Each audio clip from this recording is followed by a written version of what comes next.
Hello boys and girls, on my desk right now is my second SCX24 Class 2 comp build. You may have seen the video of my first Class 2 comp build already. It is based on a ramp grab LCG chassis with MEUS isokinetic axles. It has a Furitek Mini Komodo brushless motor paired to a Python Pro ESC. But I discovered it is nowhere near competitive enough. As I was just starting out, I had not realized what I would be up against. I didn't know what I didn't know. So with this second attempt, I'm taking what I learned and incorporating some suggestions given to me in the comment section of my first comp build video to create something that is, well, I'm not going to say good, but simply just better than before. Let's just say I'm striving for small incremental improvements to gradually become good because there is so much to learn in this hobby. I scored myself a sweet chassis for this build, Mazz Designs Cheat Code version 3. The rails are made of titanium. This is the extra large variant of the chassis as I plan to run the Gladiator wheelbase. For that, I also got a set of their stainless steel double bend links. There is a specific way of installing the rod ends that come in the kit.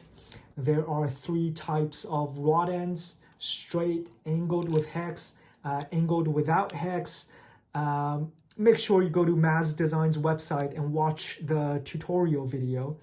However, there is no one single way to set them up on the chassis. You can align the bends in the links differently to optimize your setup. As you can see here, I'm going to try an outboard setup. I don't know if it will end up working. We will see.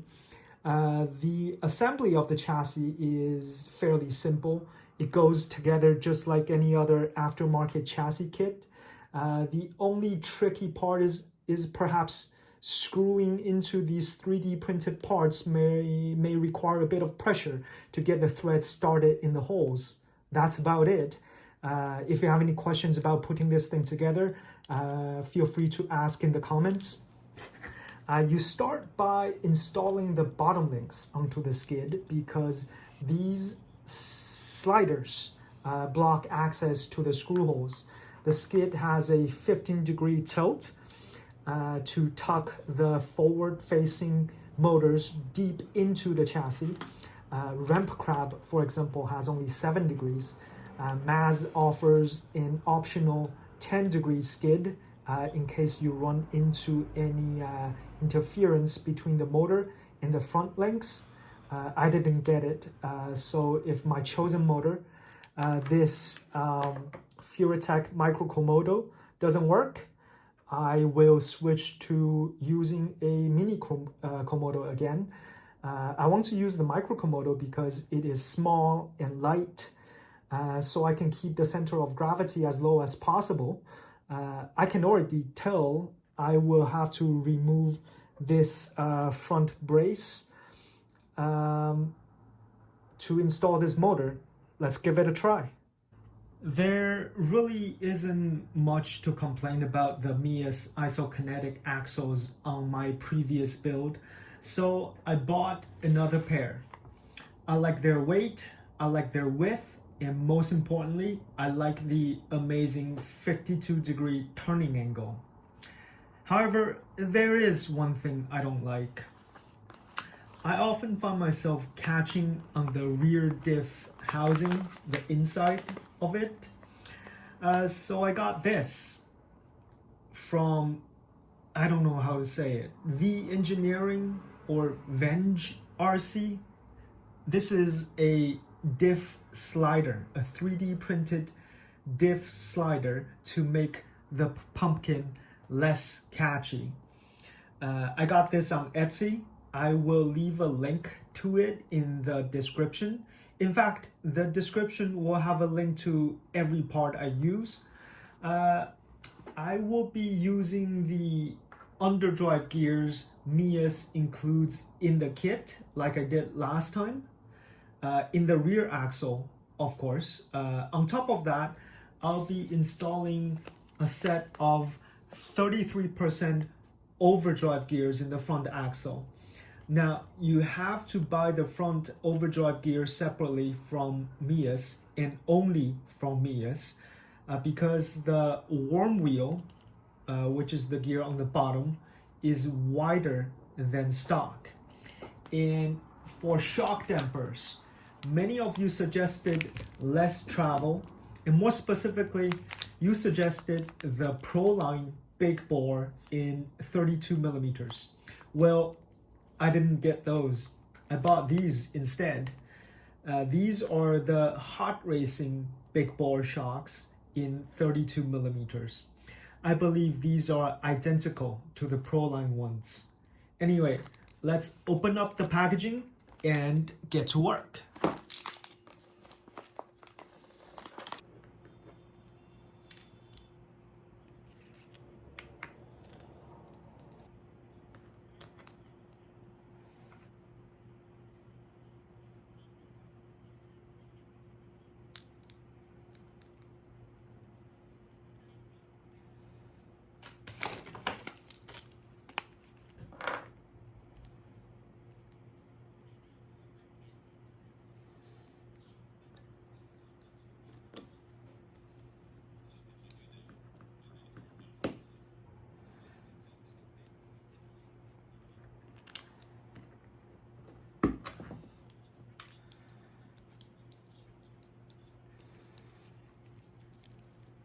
This special edition green NSDRC steering servo is what I will be using on this rig. On a comp build, you can't go wrong with NSDRC servo.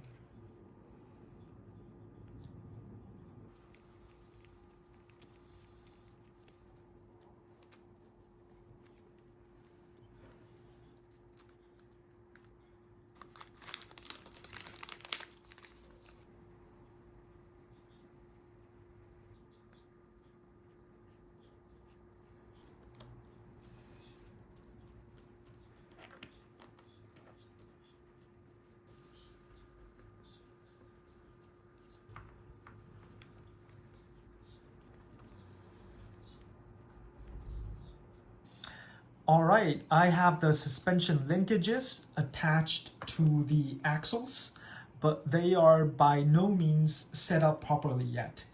You can see the motor makes contact with the upper link right here.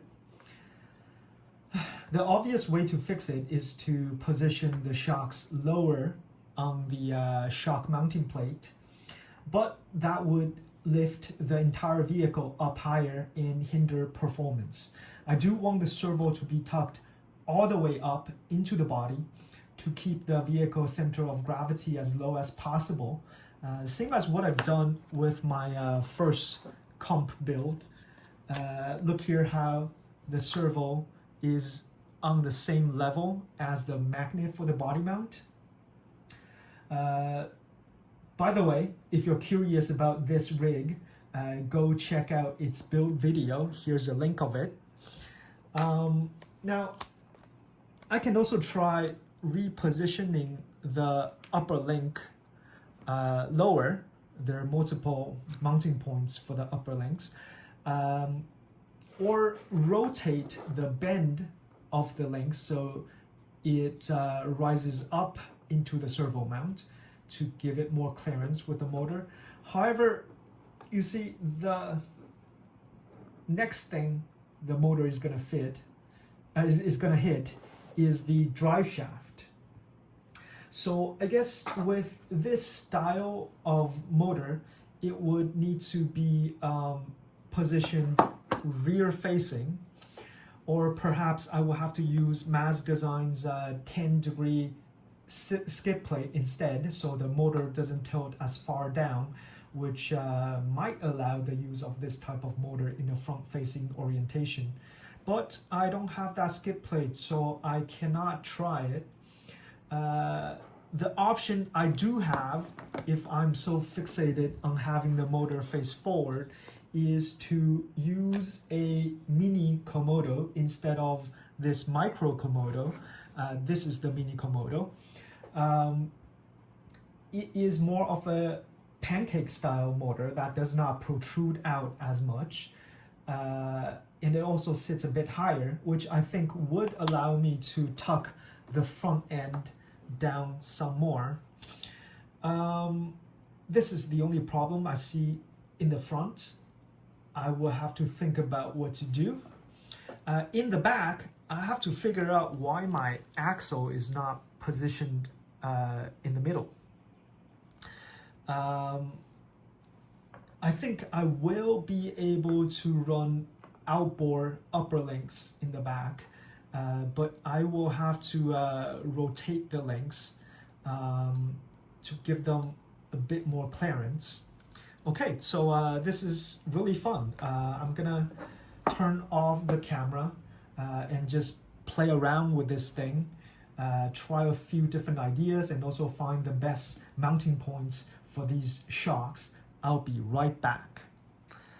Okay, I am back. So this is the setup I eventually arrived at. I may change it once I have the body on, we'll see. I decided I do want the motor front facing, so I can keep all the weight as low and as forward as possible. So I am using the Mini Komodo instead, hopefully for the best, as it does have a lower KV than the Micro Komodo, so it can crawl at a lower speed. As you can see, the motor is no longer hitting the upper links. Actually, the upper links, they weren't the most problematic. Rather, it was the drive shaft. This is the shock position for me that allows me to raise the servo as high as possible without the motor hitting the front drive shaft. I think I have about 2-3 millimeters of clearance left. In the back, I am glad I'm able to run outboard links. I really want to try out.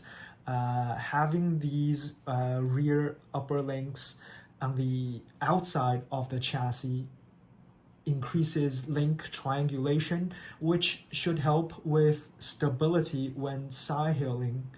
To be able to tuck the rear axle as high up as possible, I ended up having to rotate the rear upper links to this Nike swoosh shape to get them to clear the chassis rails.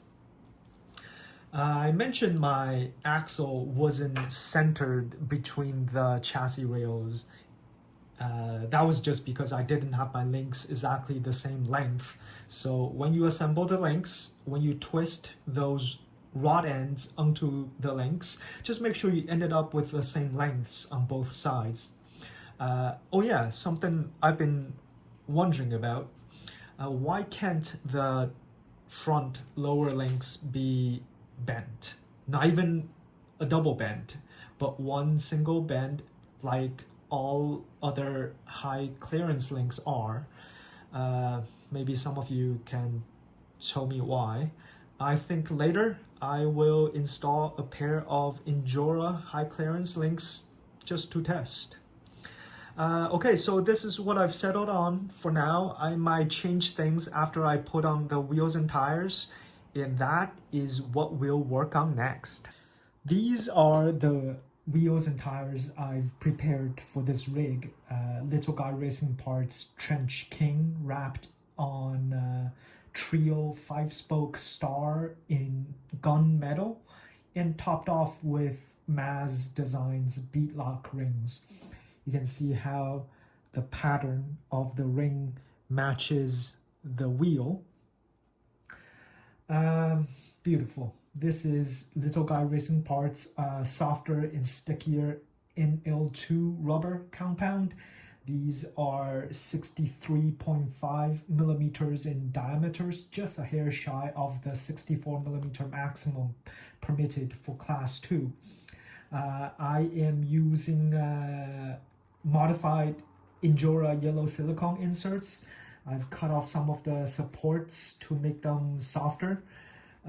Something I've been pondering is whether the beadlock bolts are a hindrance. Do they make it more difficult to slide against rocks, or do they actually help grab onto things?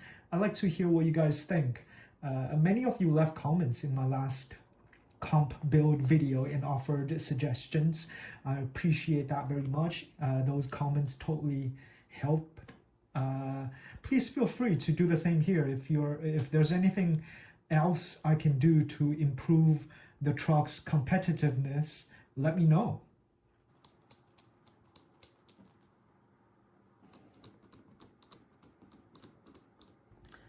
Eagle-eyed viewers would have noticed not only I removed the springs from the shocks, I mounted them upside down, and also I moved the rear upper outboard links even higher to where this middle tray is. This tray is secured by 2 screws on either side. I merely used a couple of those screw holes to mount the upper links. Even at this height, I still have enough clearance for my suspension to fully compress. The reason I did this is because I need more room on my sliders to place my LiPo battery, and also this Python Pro ESC and receiver module. I moved the links away from their original mounting point because otherwise the battery and the ESC would just poke out too much and would rub against the tires at full lock. I think I just use Velcro to hold the battery in place, and I'll use double-sided tape to secure the ESC onto the slider. I notice a lot of guys in competitions like to use little batteries to keep their vehicles light. I have half a dozen of these little ones from my FMS trail trucks. I think they should work pretty well. I don't think I need 3S for this featherweight truck. This Furitek Python Pro ESC and receiver module pairs with this Furitek Cosmic transmitter, which is just a rebranded FlySky MG41 transmitter. I think I mentioned it before and I'll mention it again. This is absolutely my favorite style of transmitter. It is compact, it is simple and easy to use. Everything you need to adjust is all just right there on the top in easy to use knobs.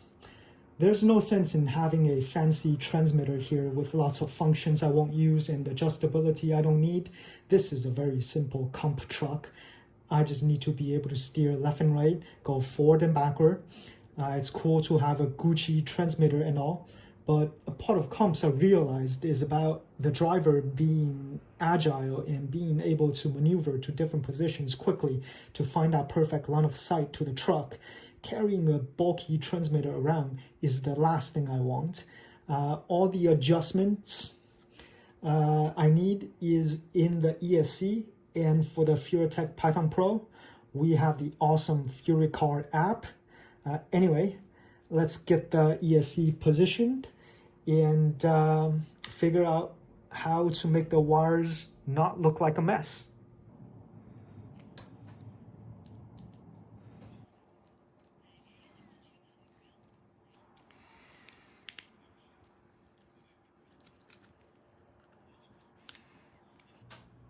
Okay, done.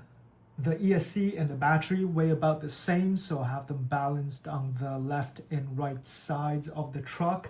I routed the wiring as neatly as I could. Not too shabby, eh? What do you think? Alright, so I tried to get away with a hard body the last time, but I'm not going to mess around with my second comp build. I'm going to use a Lexan body to reduce topside weight. And here is what I've prepared. Can you tell where this body is from? It's from a RTR, but heavily modified. I painted it in this iridescent Tamiya paint that changes between purple and green. There we go.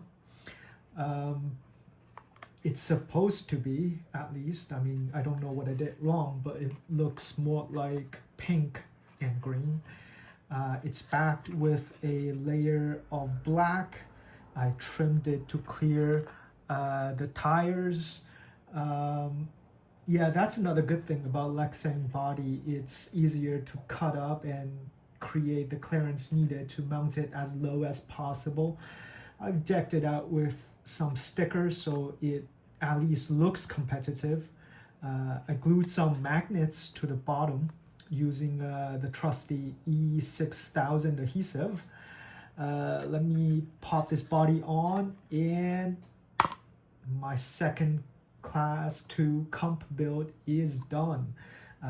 There's really no sense in testing this thing on my desktop proving ground. That is just too easy for this rig. So let's head out and find a place to see how it performs. Let's go. Today I'm visiting a location I've never been before. Frankly, it's not the best place for crawling. I realized it's the peak of a mountain nearby. It has plenty of exposed rocks, but not a lot of challenging obstacles for crawlers. The terrain here is mostly wavy undulation shaped by wind erosion, I believe, with limited challenging areas for 1/24th or 1/18th scale crawlers. However, I was able to find this one to demonstrate the excellent breakover angle of the chassis and the double bend links. This near vertical wall, piece of cake. Without a doubt, this is by far the most capable rig I've built. Immediately, I could tell it is miles ahead of my previous comp build. I don't even know how. It's amazing the mere combination of parts I put into it is able to produce this level of performance. Unfortunately, I cannot truly demonstrate how awesome it is having to film and drive at the same time. Let's focus on the negatives a bit so we can improve it further. Supposedly, I should have a net front overdrive of 47%, but it kind of doesn't feel like it. Let me go home and double check I got the right gears in there. Secondly, I gotta make this body shorter, especially the front end. I left it too long. That's all I can think of for now, actually. I ordered a 3-flow 9RC roller bearing steering link. I'll add that to this rig. I'm gonna try bent lower front links. Also, I found a tiny 3S LiPo that is a perfect fit on the slider. I'm gonna experiment with that to see if that is necessary. I do also want to try more tires, Pro Lines, J Concepts, and even Little Guy Racing Parts other compounds. I gotta test this thing more, so I'm gonna wrap it up here. Thank you very much for watching. Please like and subscribe. Oh, and please feel free to offer suggestions in the comment section. Goodbye.